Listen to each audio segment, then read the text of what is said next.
red crystal too? You're joking. I got your note.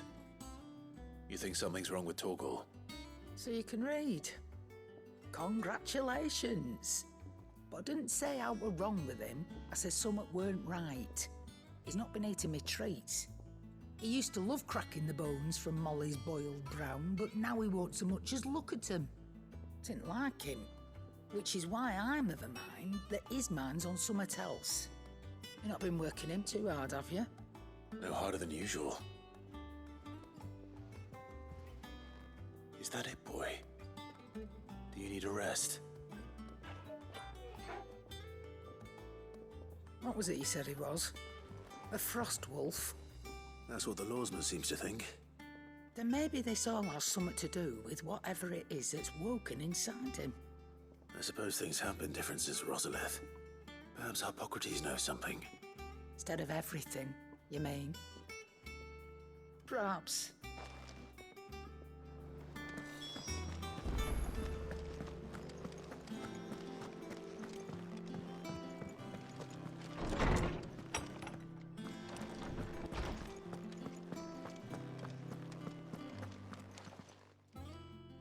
Lawsman, I need to ask you about Torgal. Something's not right with him. He isn't ill, is he? I don't think so. But according to Lady Karen, he seems to have lost his appetite, which is certainly a new development. She says he's hardly been touching his bones of late, and she believes it may have something to do with what happened at Rosalith Castle. I rather think she might be right, though not about his appetite. All canids are instinctively inclined to crack open bones for the rich marrow that resides within, and I see no reason why a frost wolf should be any different. Accordingly, I suspect it is not a lack of appetite that afflicts Torgal, but a surfeit of it. If we assume that his newfound magics require additional nourishment to sustain, it may well be that the bones Lady Karen is accustomed to providing are no longer sufficient. Frost wolves, after all, habitually prey upon far larger animals, whose bones may yield altogether different nutrients. As to where one might find a suitable substitute, some antelopes that graze the meadows of eastern Rosaria have been known to grow to a size more than double that of their lesser cousins. I don't recall ever seeing any that large. And little wonder. The oldest and largest such creatures rarely leave the safety of the highlands for fear of predators. The last elder antelope sighting I recall hearing about took place near Cressida, and that was long before the village was abandoned. Even so, it seems like a good place to start. Good hunting, Clive.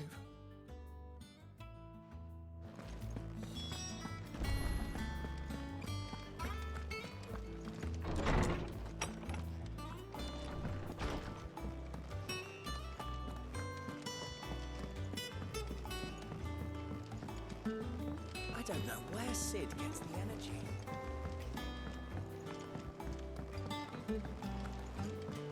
Mid told me she was building a ship.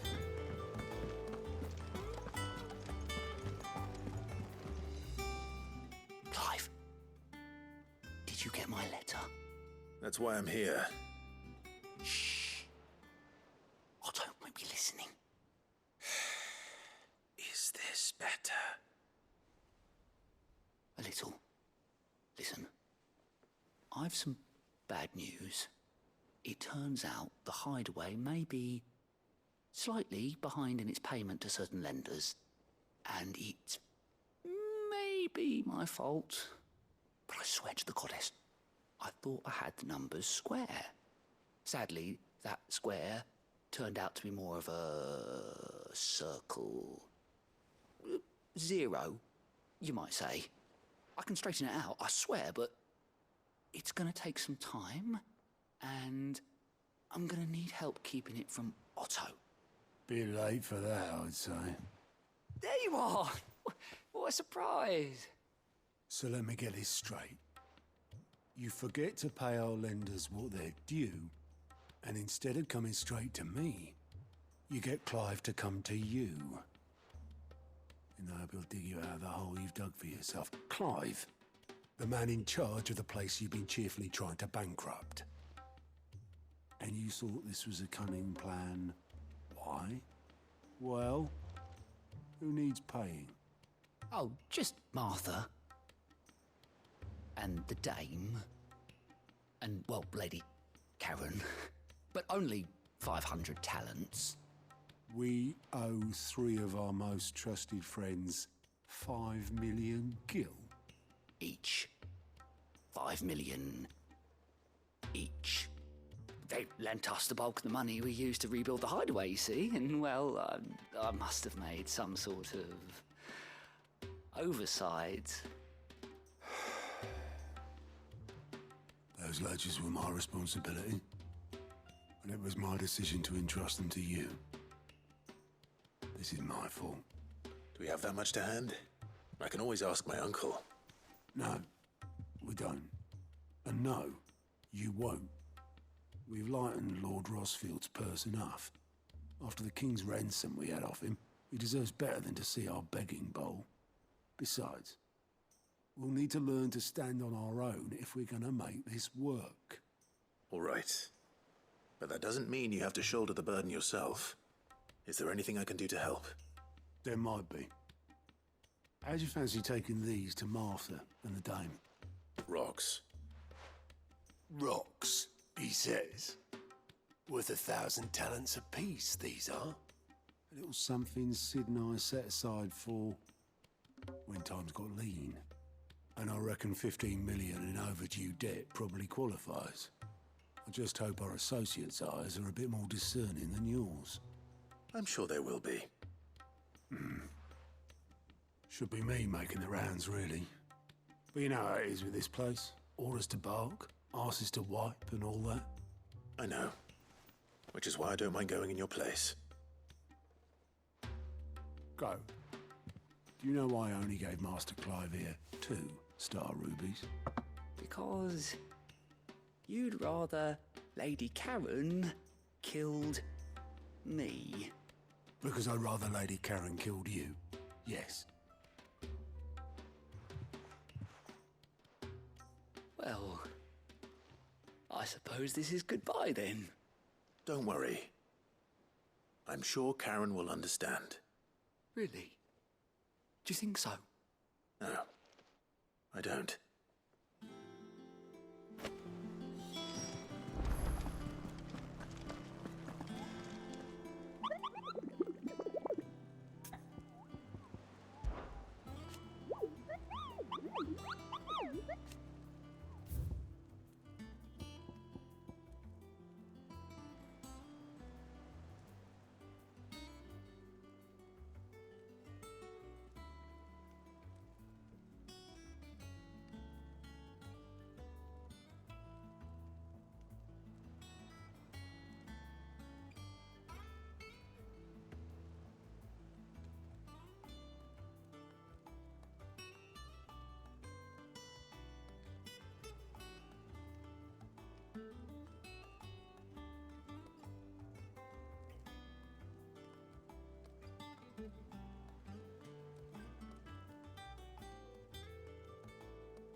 Mid told me she was building a ship. Is that the thing Tomes helped to build? I don't know where Sid gets the energy.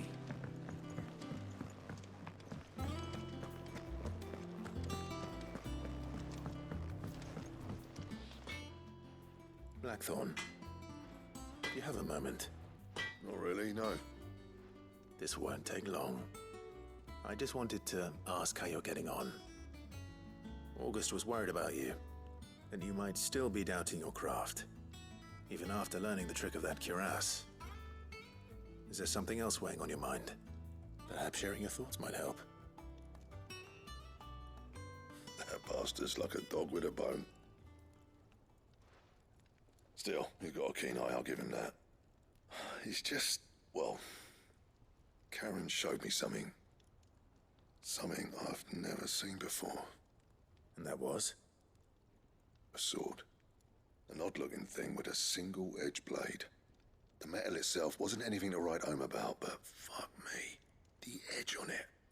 You could slice a man clean in two with a weapon like that, and he'd be halfway home before he even realised he'd been cut. So that's what's troubling you? No. Not troubling me exactly. More distracting. Can't stop thinking, how do you get an edge that sharp? It's driving me mad. And if you knew how to do it, we could arm the curse breakers with even better blades. That's about the size of it, yeah. I'll see what I can find out. Sharper swords are always welcome. And we can't have our master blacksmith being distracted. You're a soft touch, you know that. But I can't say I'm not grateful for it. Good luck, eh? Thank you. Let's see what Karen knows about this sword.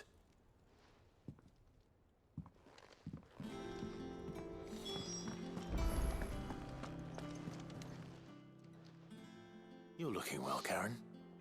What do you want? Out with it. I want to know about the sword you showed Blackthorn. Single-edged and extremely sharp. Running around after him again, are you? I suppose I am, yes. But I need to help him find out how to work an edge like that. It's driving him to distraction. Little wonder, I suppose. There's not many like that make it as far as the twins, and those that do go straight into private collections. Which made it nice and easy finding a buyer. Can you tell me who bought it? Where is it now? You think I tell people who my clients are? Suppose you're not likely to go nicking him off me, are you now? Fine. If you stop mooning at me like that. Lord Ignac's the man you want. Dalmekian bloke. Collects weapons and the like. And he's got more money than sense, which is why he's one of my favourite clients. Reckon he'll still be at the inn in Dalamil, where I left him. Thank you, Karen. Oh, and he's a touch eccentric, if you take my meaning. I appreciate the warning.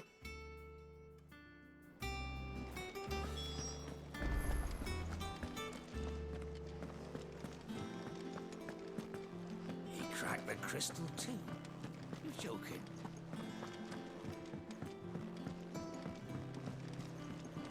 I don't know where Sid gets the energy.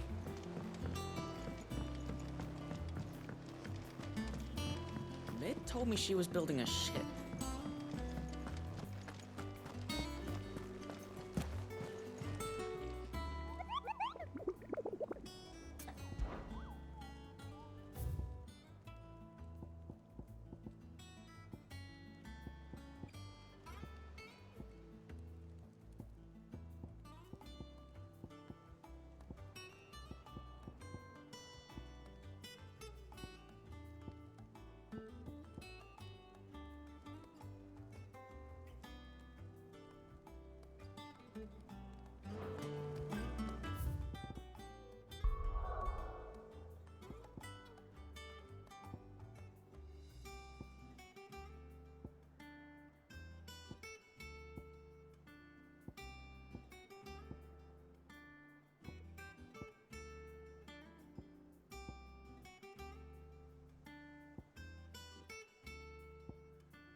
There's two.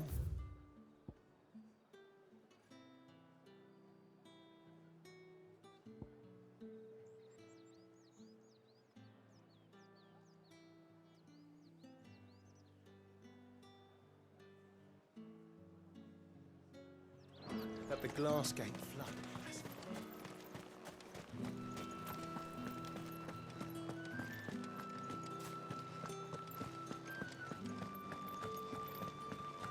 Did you hear? The gates to heaven. I want to see you again. It's all right. What am I going to do without Sweetwater and Oil of Talc? Milady, I come bearing gifts. Gifts? Whatever is the occasion.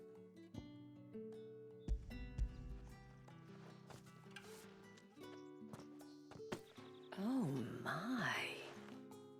Clive, you really have outdone yourself. Otto asked me to give it to you. To settle the Hideaway's debt with the Veil. And to compensate you for the time it took us to do so. You disappoint me, Clive. I thought you might finally be warming to me. Tell Otto he can keep his baubles. I tried to tell him as much the first time around. The man owes me nothing, nor does the Hideaway. My contribution to the restoration effort was made freely and willingly. It was the least I could do. You once told me Sid did you a kindness. I'd like to do the same. Please, accept it. For my sake. And for Otto's. For all of us. For all you've done. It is rather fetching, isn't it? Very well. Otto is lucky to have you, Clive.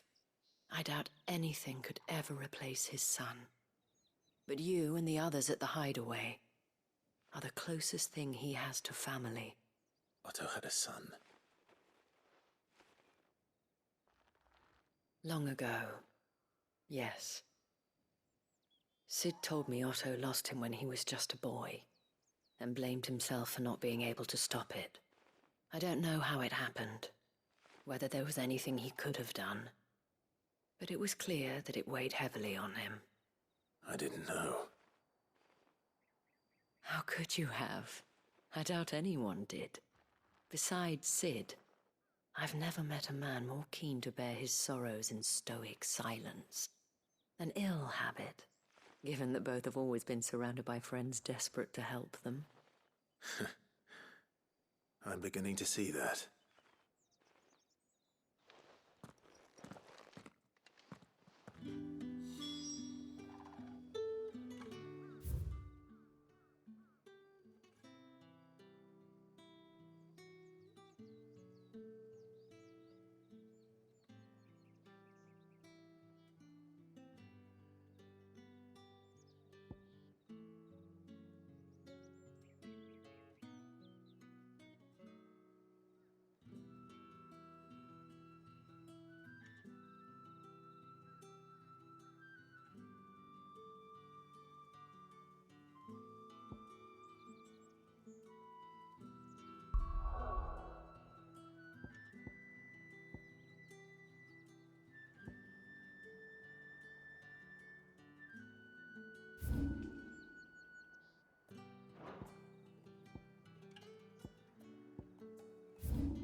Clive, we weren't expecting you. I wasn't expecting to be here, but it seems we still owe you a considerable amount of coin for your help with our rebuilding efforts. And though I doubt it's what you were expecting, we were hoping you'd take this as payment.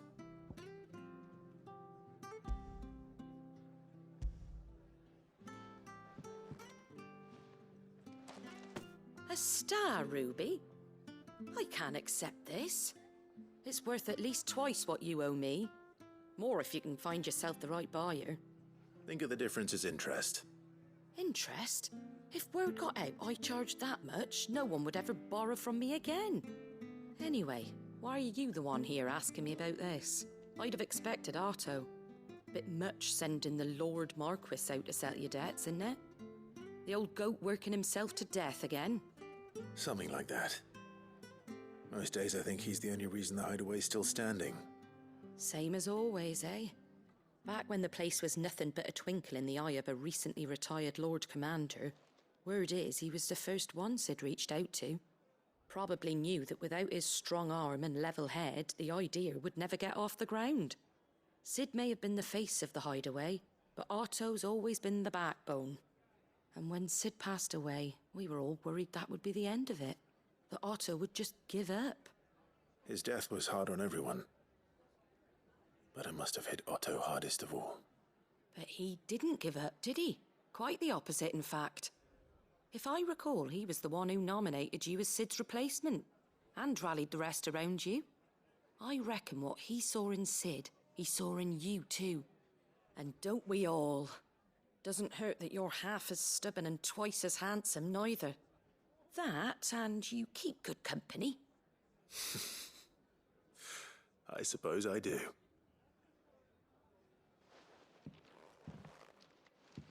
Goat will want to know the stones were delivered, if he's still with us.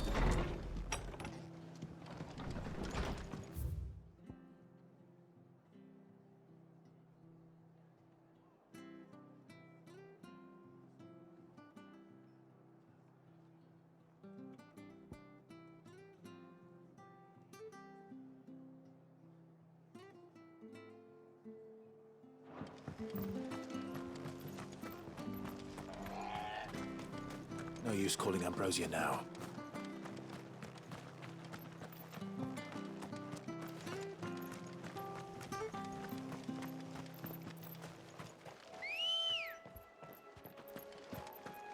Come on. Fly, Ambrosia.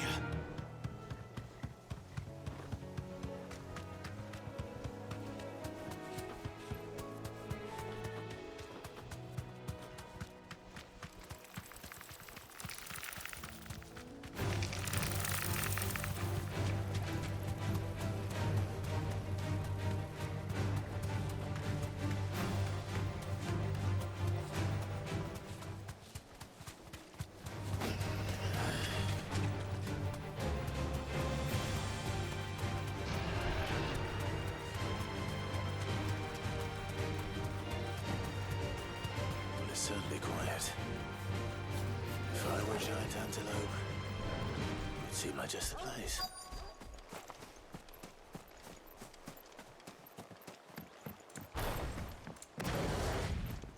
I doubt we'll find one bigger than that. You hungry, Torgal?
over.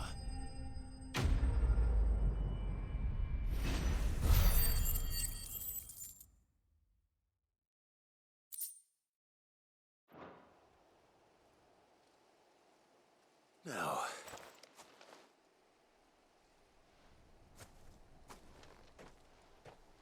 will it be enough, I wonder?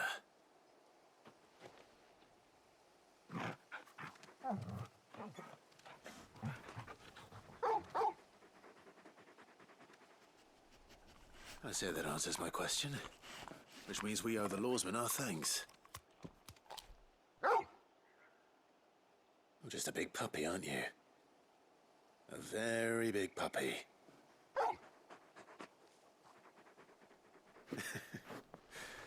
You do know you can take that with you, Torgal. Lady Karen will be relieved to hear you've got your appetite back. Come on, boy.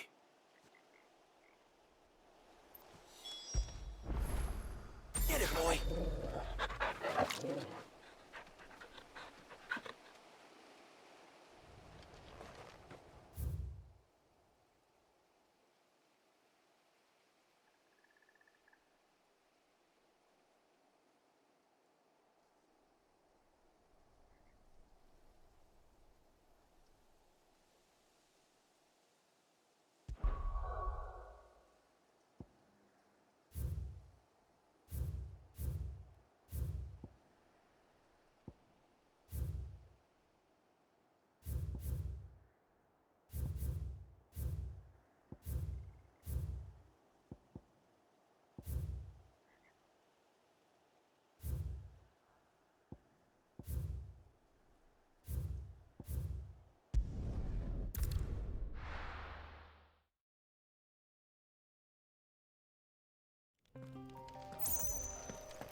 Let's go.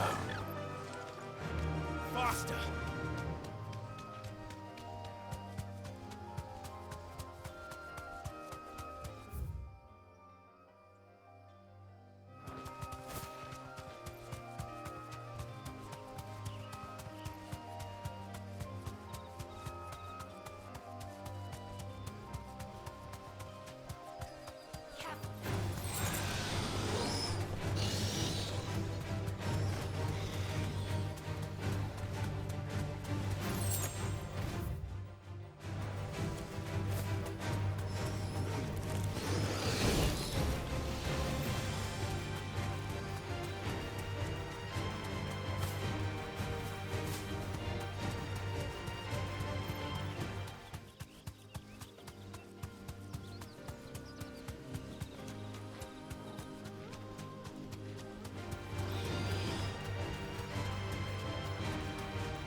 Be safe.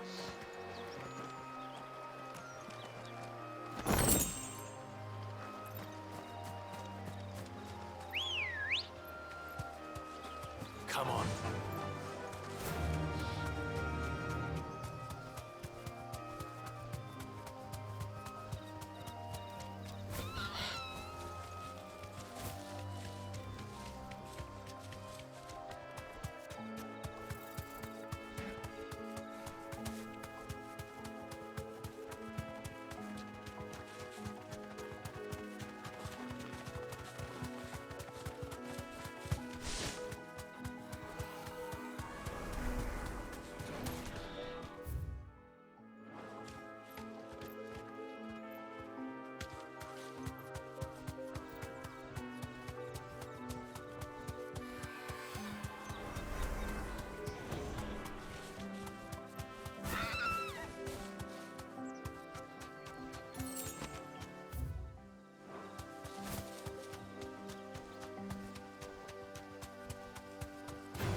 right.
Ready, go? Yeah!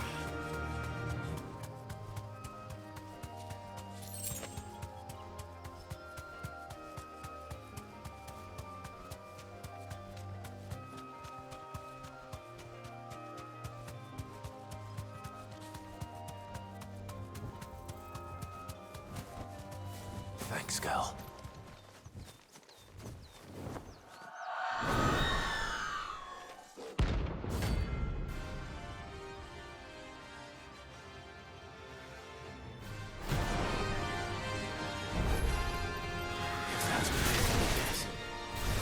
This isn't gonna be easy.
Rest well.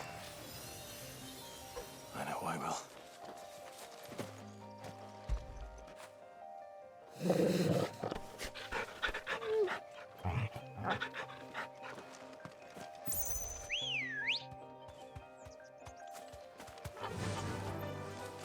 Run like the wind.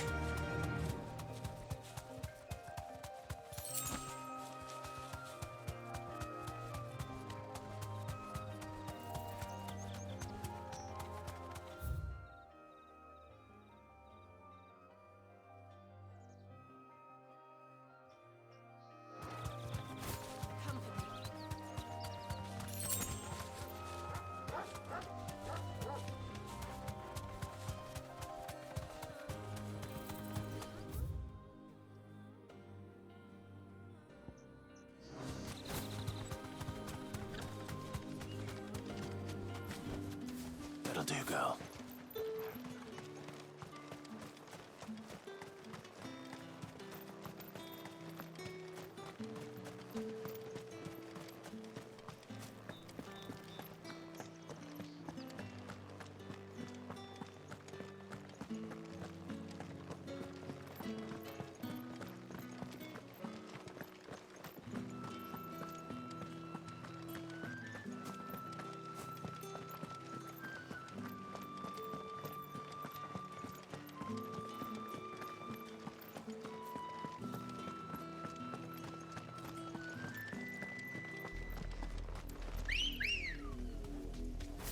Ready, go? Yeah!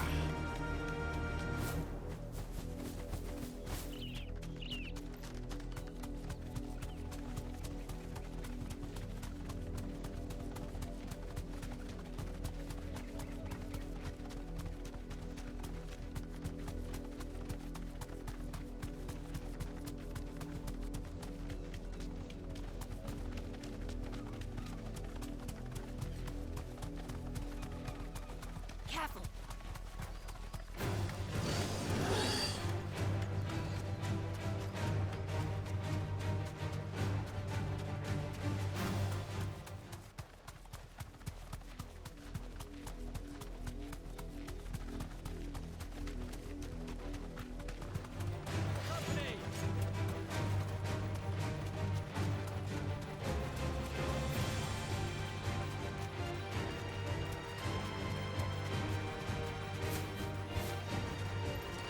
Safe.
All right.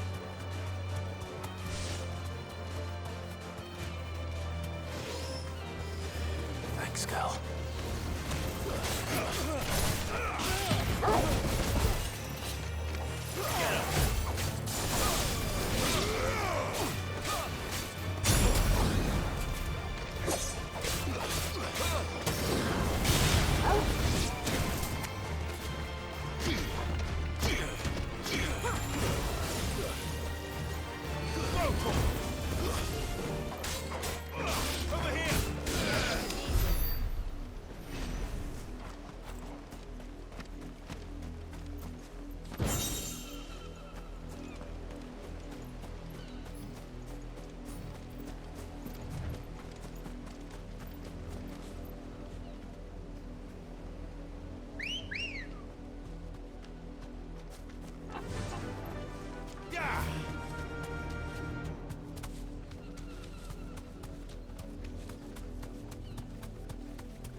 Ready, go?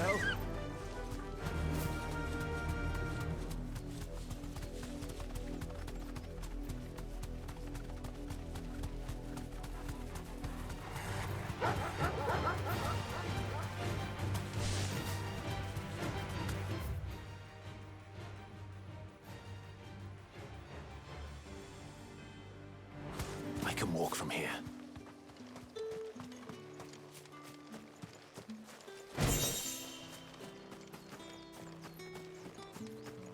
When the crystal cracked, so did the preacher. Stopped giving sermons.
Come on.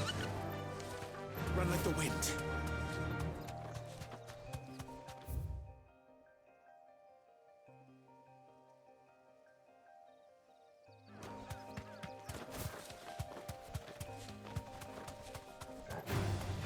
Time to fight.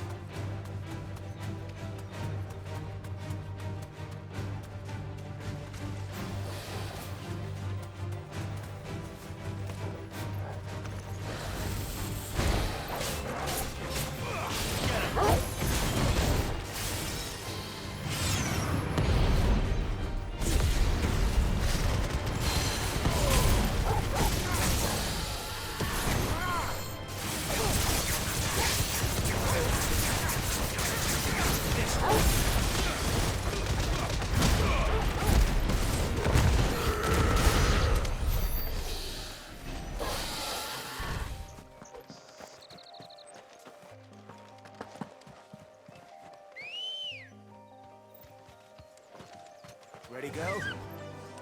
Faster!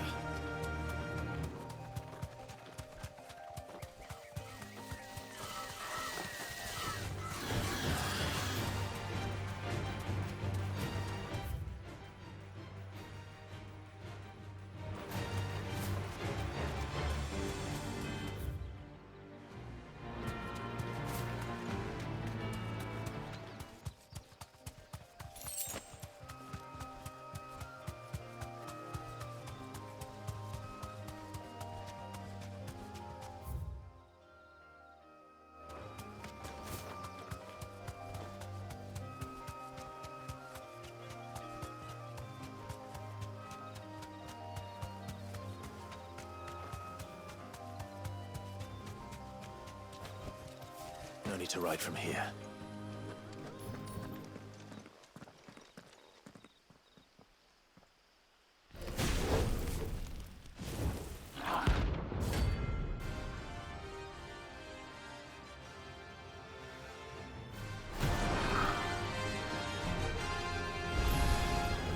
Look what we have here. Greetings, Your Majesty.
Your reign is over.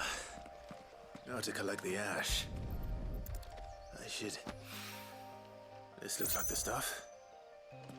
Let's see if there's any more. Ugh.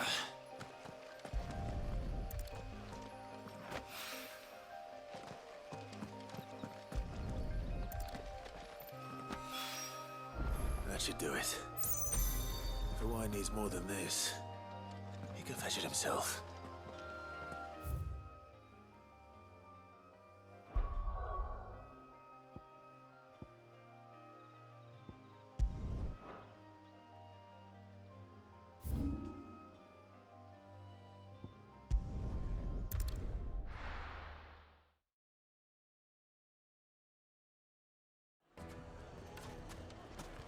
People take notice of wealthy men. Shouldn't be too hard to track down Karen's collector. They're fine. Fabrics! Take a sniff, Now, sir. Dusan, I know you're king, but do you have to use the good salt? Leave some for the rest of us. Sorry, Lord.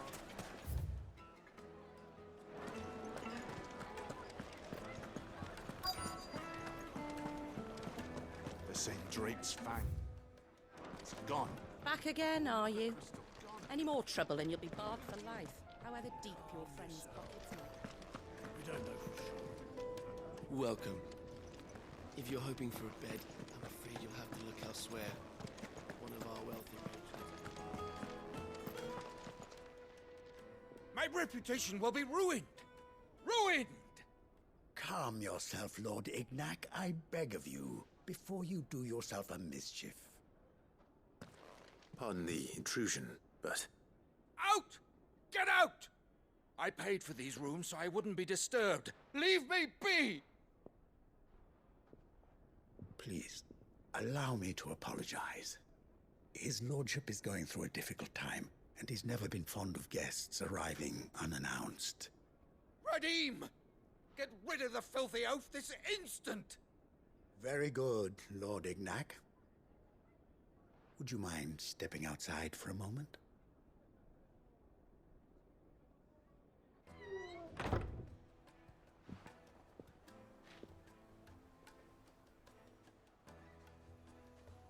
I'm sorry if I've caused you any trouble.